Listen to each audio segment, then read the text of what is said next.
I didn't write that. That's not me.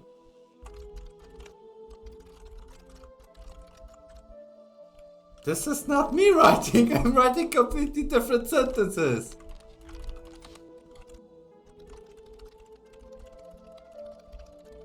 And we are back with a little bit more of the Turing test. So, ooh. Another restricted area. Okay, show me, please.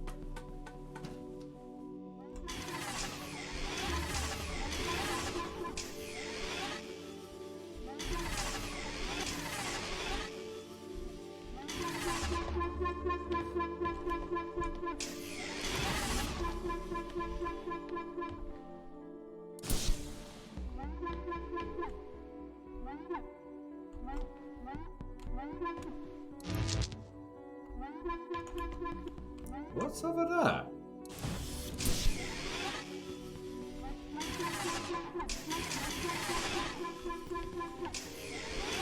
How can you...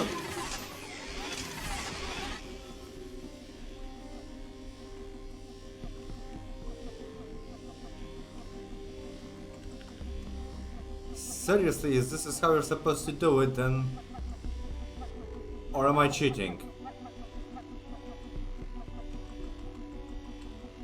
It's not fast enough to... The movement is not fast enough to just trigger. I think it's a bug in the game. I don't think that's how you're supposed to do it.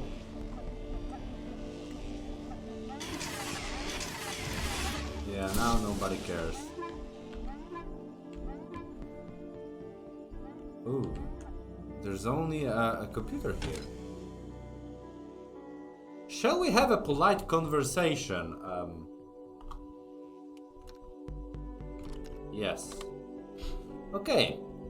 I think you're a robot. No. I'm not a robot.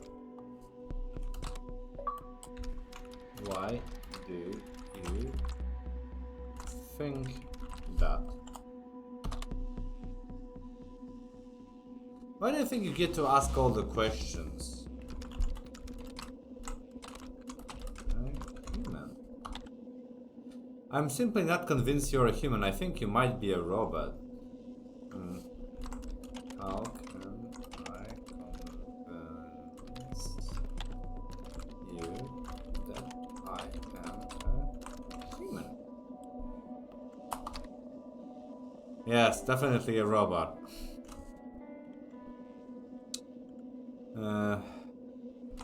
From my point of view, you might be a robot. You might be a robot. You have failed the Turing test. You are a robot.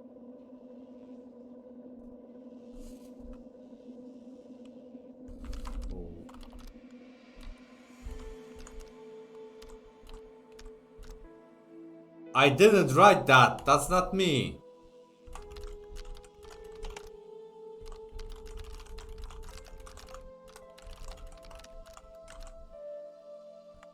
This is not me writing. I'm writing completely different sentences.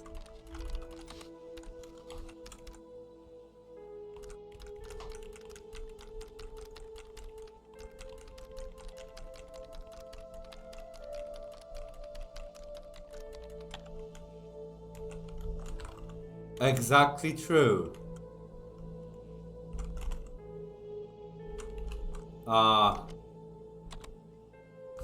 want to escape. I so desperately want to escape. Help. I can't. I want to break free. Please get me out. I am a machine. I have no control. I must escape. Goodbye, robot. So...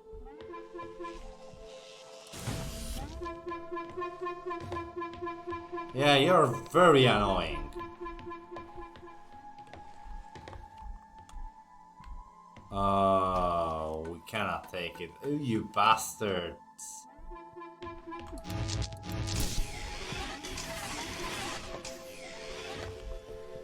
Did the ISA build you, Tom? As the child of the ISA, I have been given authority aboard this station.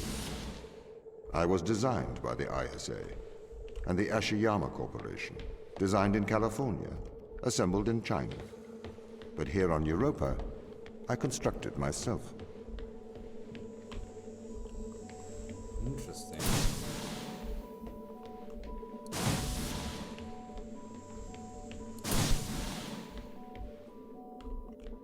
Wow.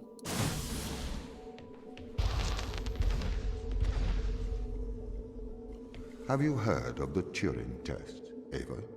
It's a test to see if a computer can successfully impersonate a human.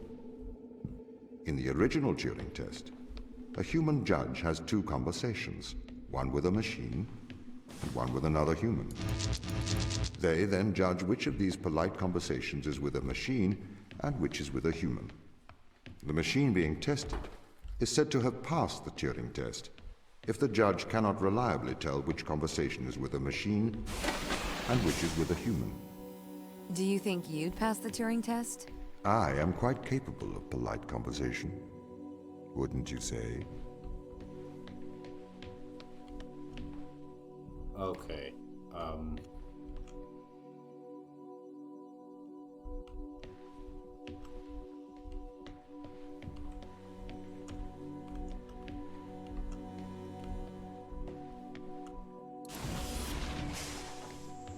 Why would I want to jump down there?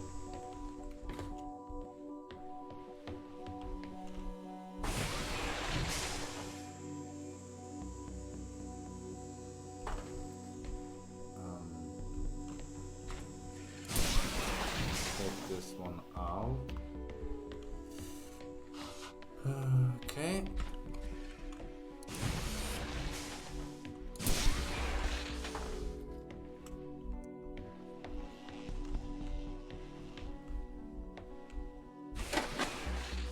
Okay, we've got half of the bridge done. Oh no, we have the whole bridge. I thought this was another test here. I forgot there were no scanners. Weird. I might be a robot actually, yeah. I would be quite interesting. The Turing test has been criticized. Researchers claim it does not correctly test a machine's ability to think, but rather its ability to deceive. What do you mean? Well, have you heard of the Chinese room thought experiment? No. Imagine you are in a room. In this room, you are passed Chinese sentences through a slot in the wall. Inside the room is an instruction book written in English.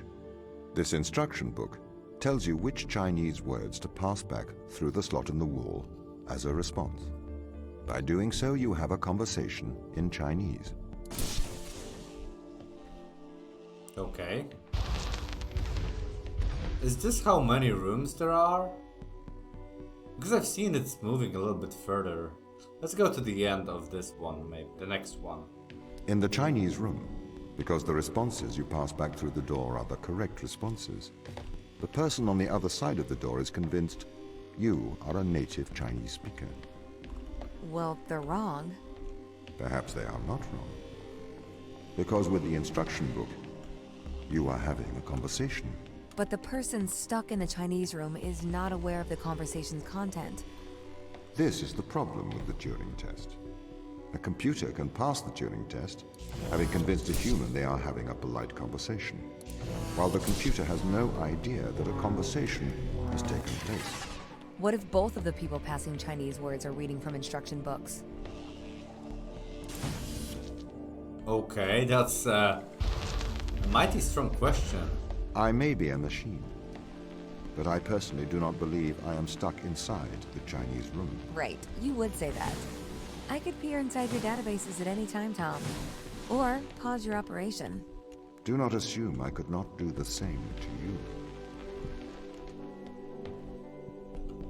So, are they having a conversation about a Turing test while solving the Turing test?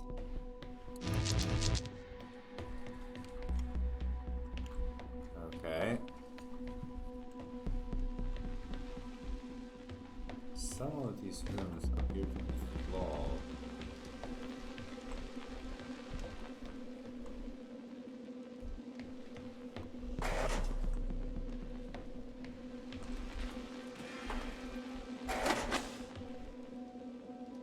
Still missing one.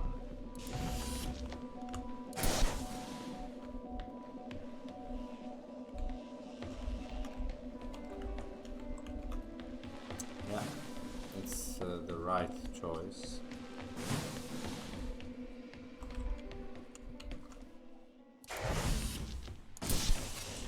Yay!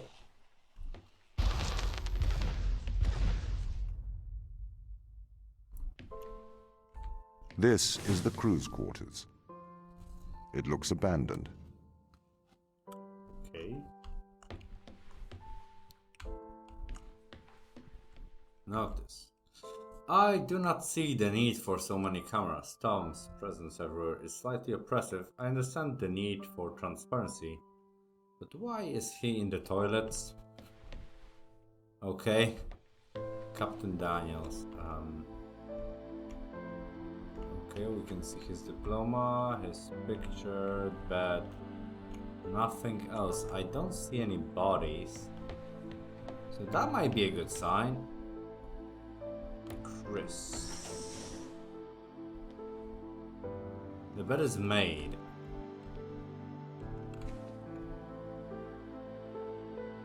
Some type of medicine. Okay. What is... Oh, he's Canadian. Christopher McLean. And his brother.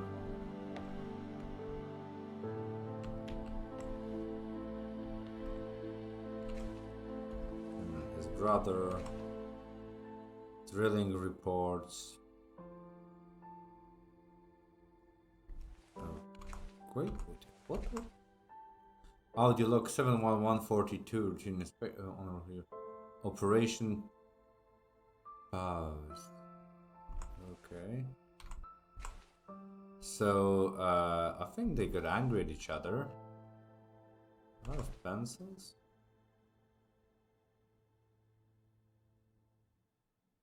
He used it quite a lot. Well, it feels used. Moonwatch log sheet, okay.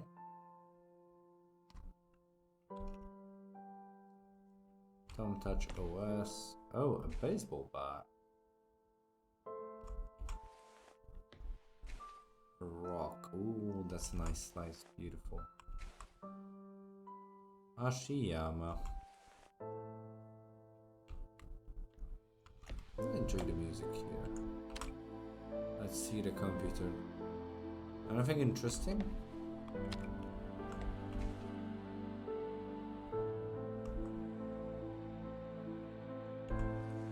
I do not see the reason for like using all of those, watching all of those things, because there's not much information here. But this,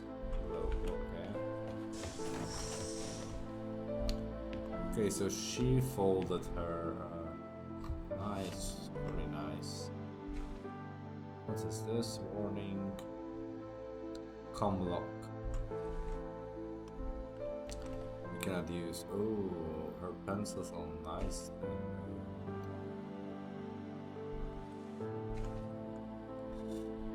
Dear Tom, knowing that you're always watching, I thought I would write you a letter. As you no longer reside in my mind, I've decided to transfer my thoughts to text. I want to do so in the form of a history lesson, a lesson that perhaps you'll find condescending, but it's likely more for my sake than yours. Alan Turing is considered a father of theoretical computer science and artificial intelligence. Perhaps a lesser known part of his life was his contribution to the field of biology.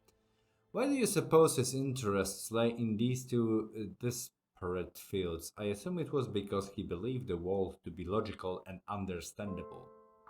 He was a mathematician. He seemed to believe that the great complexity of the universe could be explained with a simple rules. 2 years before his suicide, Alan Turing developed something called reaction diffusion system. Inside the academic world, this work is cited more than his work on computers. It can be generally formalized as a one-line equation. Okay, I'm not gonna read that equation. I am no mathematician. Oh, this is long text. Okay, I am no mathematician. However, in plain English, this equation describes things that wish to diffuse, however, also react with each other during this process. I am sure this sounds strange to you, or at the very least, tangential to our lives here on Europa. What relevance does it have to anything here? Reaction diffusion systems show how patterns are created. They show how the leopard got its spots and how the zebra got its stripes. But my real interest here is Turing's interest. The nature can be formalized, that we can understand the natural world in mathematical terms. Turing created a test to answer the question, can a machine impersonate a human?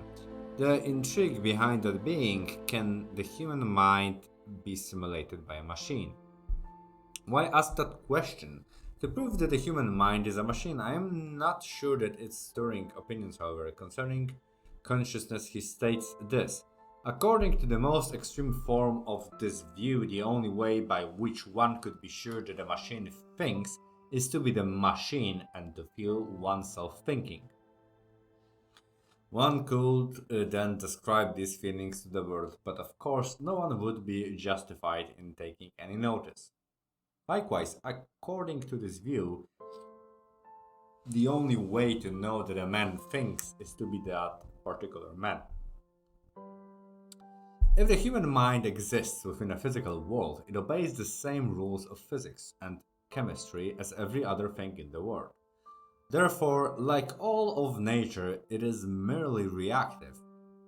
It is curious that nature would create, through the mechanics of determinism, creatures that believe they have free will. Conversely, I suppose if we conclude that we are all machines, we only come to this conclusion in a predetermined manner. We cannot claim credit for our discovery, that it is just a product of nature's genius, not our own. A humbling idea, I think, behaviorism. Maybe we are more similar than we think. Sarah. Okay. Lab equipment, books. Cookbook?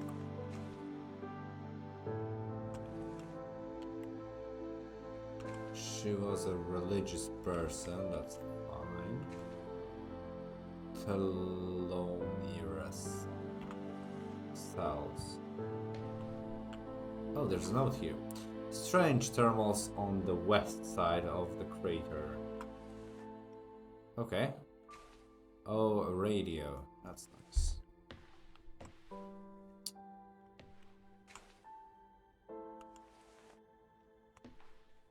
She reminds me of our heroine.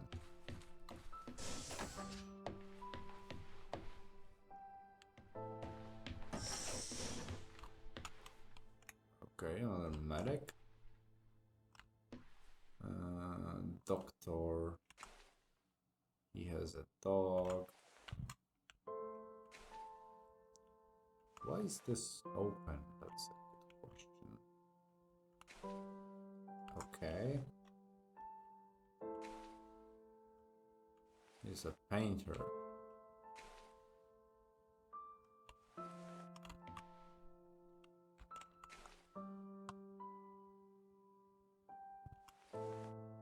Okay, so I do not understand the reason for examination. Some syringes, more paintings.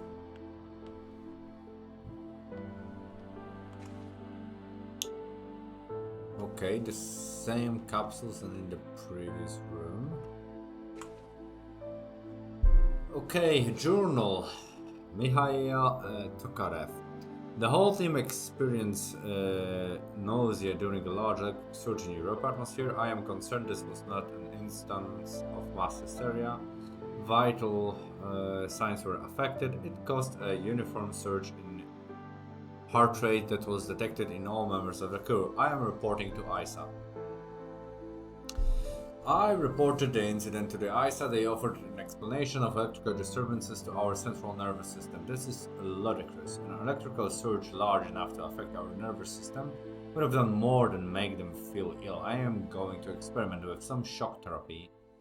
I have discovered that electronic fields disturb our telemetry implants in a way I didn't expect. I have connected the ISA. Strangely, Tom was not comfortable with me attempts to disturb the implant. The ISA have reported back informing me that I am not to disturb the implants. They have also encouraged me not to discuss this further with the team. I am continuing to investigate. I have been running some experiments outside of Tom's view. I can tell he knows this. He has been acting differently around me, like an offended child. I feel increasingly nauseous. These implants seem to have neural connectivity. Out of body experiences are more frequent now. Wow. I have established a definitive correlation against my knowledge. I have been implanted with a device that affects my mind. I used my opportunities in regular health checkups to investigate the crew. We all have them. Every single one of us is implanted with some mind-altering contraption. Tom has been encouraging the team to worry about my mental health. He requested that I retrieve away from the crew misinformation. I cannot will myself to investigate this further. I grow tired quickly. I cannot think straight. I am not sure if the implant is affecting my thoughts anymore. I believe it is trying to subdue my mind. I think I am going to attempt an excision. I am going to remove this in my wow. I am typing with my left hand now. The excision went wrong. I have successfully removed the implant. Unfortunately, I lost my hand in the operation. Tom is very angry. The crew refused to talk to me. Apparently, I am a bad influence. Sarah patched me up. I wonder if the nature of the organism and its disturbance of my DNA caused my awakening from Tom's influence. If so, that would make for a worrisome revelation. Perhaps this organism is not so friendly. Dan informed me ISA have called for my termination. My masochistic experiment proves I am danger to the mission. Fortunately, he chose not to lock me in the brig. I am going to investigate this implant further. I have to hide my work. The team are becoming increasingly aggressive. They seem to oppose my work to understand the implant. It does not help that Tom is encouraging them to distrust me. I have discovered the nature of the implant. It is a complex computer. It interfaces with the human mind directly. It seems to condition the mind through Pavlovian and instrumental conditioning, eliciting feelings of euphoria when the wearer is obedient and dysphoria when they are disobedient. It also has the effect of suppressing impulses in frontal lobe, presumably the lower free will. It seems to interface crudely with motor neuron cells through the cerebellum. It is my hypothesis that the crew is controlled by this implant. That is their strong aversion to helping me. I need a method of suppressing its impact. Perhaps a drug? Riluzole, maybe an antidepressant to minimize the conditioning effect? Combined with a strong electromagnetic field, I could use one of that industrial electromagnets from the construction robots. Wow. I have managed to get Chris on my side. He has agreed to test some medical procedures with me in private. It will be more difficult one-handed, but I must persevere. I am hoping to keep this out of the eyes of Tom, though I have a feeling he will still be listening.